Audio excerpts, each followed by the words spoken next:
साथीहरू अब हाम्रो ड्रागन फ्रुटको सिजन चाहिँ अन्तिम हुन लाग्यो। एक दुईवटा फुलहरू मात्र बाँकी छ हामीसँग। यो चाहिँ मैले आज थिनिङ आउट गरिरहेको छु किनकि यो धेरै मोटो बाक्लो भयो भने यसलाई मल धेरै आवश्यक पर्छ। त्यसैले मैले यसलाई पातलो गराउँदैछु।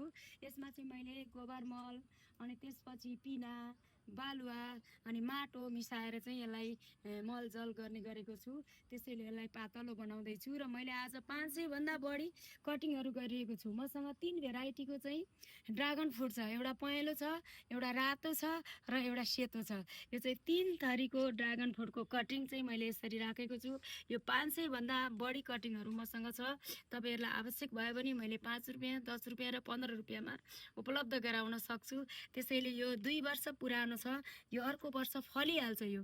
त्यसैले तपाईहरुले लगेर आफूले यसै गरी कौसी खेती गर्न सक्नुहुनेछ। मैले यो कौसीमा पनि सबै चाहिँ यो फर्माहरू टायरहरू चेन्ज गरेको छु किनकि यसलाई चाहिँ अलि दिगो र बलियो बनाउनको लागि। हस् त, धन्यवाद।